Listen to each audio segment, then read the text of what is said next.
की मी सुद्धा 25 वर्ष पाणी पियालेलो बुवा असे चांगलं. मी परत एकदा सांगते, तुमका वॉर्निंग देतोय, माका पहिलो अवतार धारण करूक लावू नको, नाहीतर माझ्यासारखं सिंधुदुर्गात नालायक बुवा दुसरं खयचो नाही. म्हणून मी माझं एक स्टेटस ठेवलंय, माझं एक स्टँडर्ड आहे. मी माझ्या नेमक्या बुवांबरोबरच बसतो. अर्थात मी तुम्हाला वाईट नाही म्हणत. मगाशी बुवांच्या मुलाने जो आवाज लावला सुंदर, बुवा प्रामाणिकपणे सांगतो, या रंगदेवतीला स्मरून त्याने 100 रुपयाचा जर आवाज लावला असेल तर तुझा 5 पैशाचा आवाज नाहीये. तो त्याला मुनगेकर बुवांकडे पाठवा. बुवा तुमच्याकडे ठेवलात तर तो सुद्धा भासाडाच होणार आहे. हे माझं वैयक्तिक मत आहे, तुम्ही राग मानू नका. कारण तुमचा आवाज मगाशी मी ऐकलं, साधो पनीर बुवा. मुनगेकर बुवा म्हणजे माझ्या देवगड तालुक्यातलं नाही तर एक महाराष्ट्रातलं रत्न आहे, लक्षात घ्या मंडळी. आणि अशा रत्नाकडे जेव्हा हे नवरत्न शिकायला जातात, डोक्यावर आपण घालून जेव्हा झोपतो, ते काहीतरी बुवा एवढं मंत्रमुग्ध करणारं त्यांचं गायन, याच्यातले 10% लोकांना तरी पटेल मी जे काय बोलतोय ते.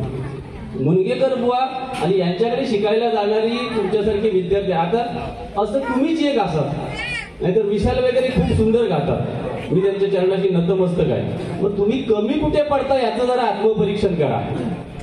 आणि शक्यतो भजनामध्ये असं आलाप वगैरे मुलाला लावायला देऊ नका, कारण तो पूर्णपणे तुमचं भजन मग फ्लॉप पडणार त्याच्यामध्ये.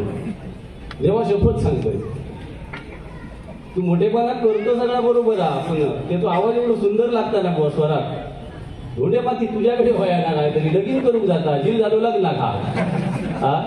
तुका आता जाताना जोडीत नाही गेल्यानंतर नाव माझा बदलून ठेव. अरे झील आज भजनात बसताना तू सांगतो मी लग्नात तयार आहे, ह्याच्या वेळा खातं दुसरी बायको काय रे? आता लगेच सांगडा काय का लगीन म्हणजे ह्याच्यात किती हद माहिती आहेत लग्नाशिवाय. उद्या एक पिशवी घ्या आणि त्यांच्यासाठी जरा फिर, तुला आशीर्वाद गावती त्या दुर्गा मातेचे. आता दुसरा करूच चाललो येऊ म्हातारो काय. मी खूप बोलतोय, पण मंडळी थोडंसं मी आवड घातलंय, कारण याच्यातले तुम्हीच 10% लोक म्हणतील जो लोकच लवाड हा, पण तुमका खरा तोंड कोणता सुरुवाती बोलला तर समजला असा. रस्त्यावरून आणले म्हणजे मला तू एक सांग, मराठी भाषा बुवा हे काय तू विमानातून आणलं सगळे? मला सांग ना, हे विमानातून हयसून आणलं का? उतरलं डायरेक्ट रस्त्यावरूनच इलेत ते सगळे. आणि एवढा बोलाक सुद्धा हिंमत लागता मंडळी, एवढा केलंय मी त्यांच्यासाठी. हॅलो बोला, माझे ते सगळे. हॅलो हाय गेवाय आकारता लगीन करत युट्यूबवर उद्या बघू दे वहिनी उद्यापासून. आणि मी मुंबईत वरच्यावर खेका येतं, घटियाने खेळा घेतं, मी येतं गावात. जाऊ दे, 7वा आवाज सुद्धा तो काढणारा, फक्त माईक त्याच्या एक पाठच्या बाजूत ठेवा, काढणार तो आवाज. तो आज 7वा त्याचा फक्त बटाट्याची भाजी घाला, बघा नाही त्याने आवाज काढल्यानंतर. अरे बुवा ह्या आवाजावरच पोट भरतोस तुम्ही, सांगतोय प्रामाणिकपणे सांगते. तुम्ही जे 2-3 बुवा असला, माका बाकीच्यांची नावं नको, मी आता तुझी कळच काढतोय. तू माका सांगतो माका बघूशी आलो त्यात ताकदा, कधी बघलं नाही हो. तू 7वा आवाज आज काढच मी बघतोय. लिगडाळ काय त्याच्यात डाळ माका शिजायला घेऊची नाही बुवा, भल्या भल्यांचे डाळी बिघडवले मी. तुझ्या लग्नात काय पिटी होती काय रे? त्या पाहुणे जरा पिटी होती. डाळी शिवाय बुवा शुभ असू दे नाही तर अशुभ असू दे, कुठला कार्य पार पडता काय सांग ना. आज या लिंगाच्या छोट्याशा गावातलो बुवा तुमच्यासारख्या का पिटीवर ठेवता सत्य असू दे. बरं तो जरा भरकटलो एवढे लोक बघून. तो म्हणता सूर्य पश्चिमेकडे उगावता, सूर्य बहुतेक उगावता आणि पूर्वेकडे मावळता. त्या मावळला काय का म्हणतात आणि असताना पूर्व काय रे खुळावलं. असे मायबाप भजन रसिक कधी बघितलंच नसतील ना.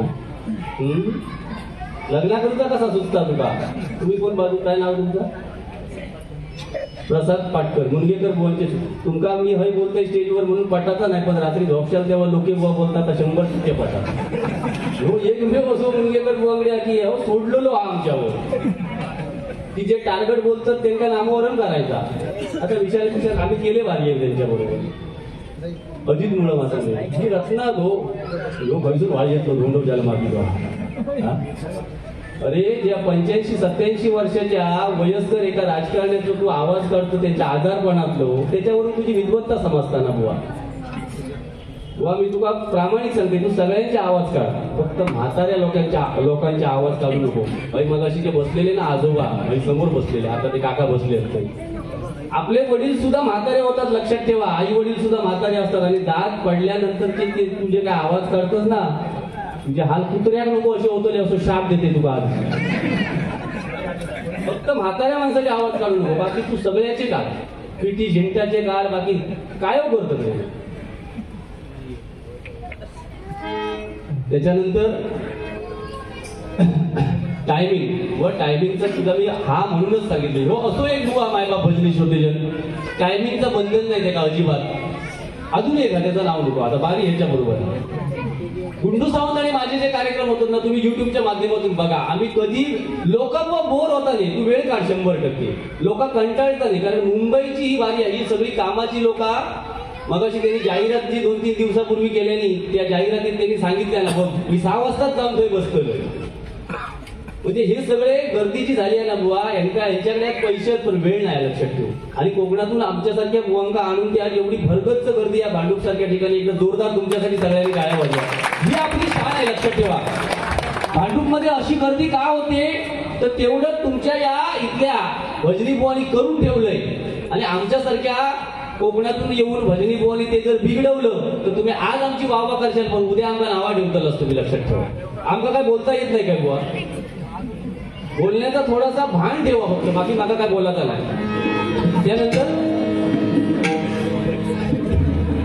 माका तरी चिडखोर म्हटल्याने हास्य नाही, ठीक आहे, माझा स्वभावच तसो हा.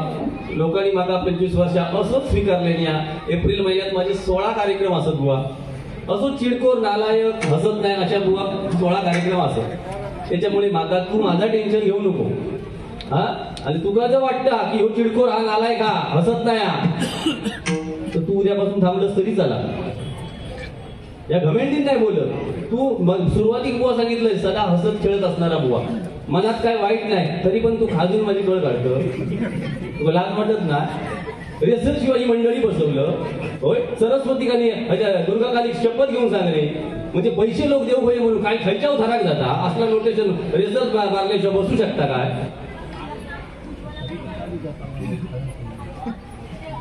बाई भारीच रे, तूप लावायची ती जोरात लावायची, आमची नाही. आम्ही पावसाळ्यात येऊन बुवा रेसल मारतो. मंडळच माझा आहे बुवा, त्याचे 4 ते 5 विद्यार्थी असतात, त्याच्यामुळे मी बिंदास बोलतो नाही त्यांना पण. तू माझ्या मंडळाचं टेन्शन अजिबात घेऊ नको, हिंमत नाही त्यांची पुढच्या बाजू न येऊची. आपला दरारा आहे बुवा.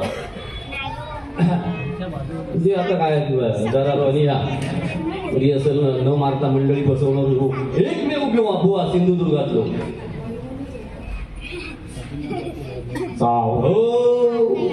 दुपरा उठली सगळी भारीला बाका वाटला ह्यो बहुतेक अजित कडकडे भीमसेन जोशी सगळे ह्याच्या रागान गेले. साधो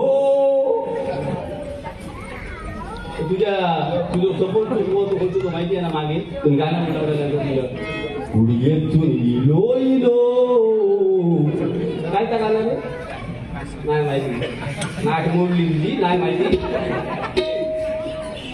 असू दे.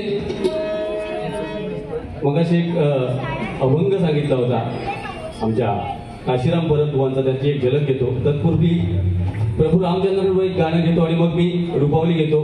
बुवा 10-10:30 पर्यंत कार्यक्रम थांबवायचा आहे.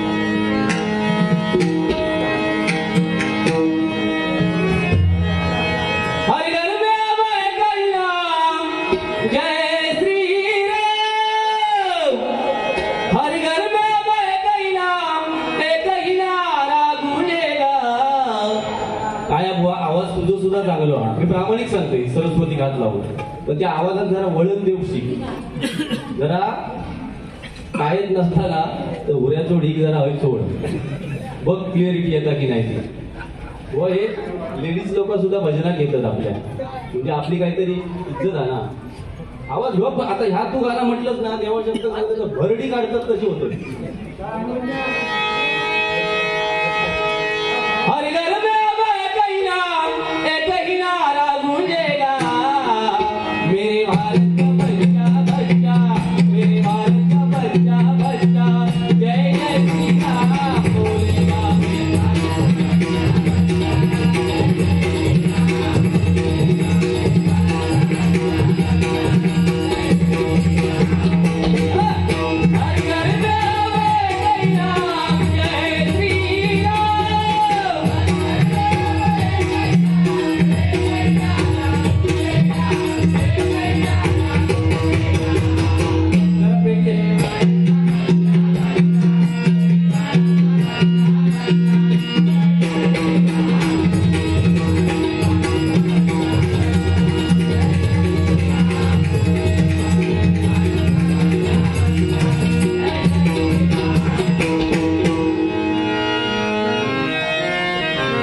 भुंगणारे भुंकुरे नको त्याचा संग, भुंगणारे भुंकुरे नको त्याचा संग, आम्ही आम्ही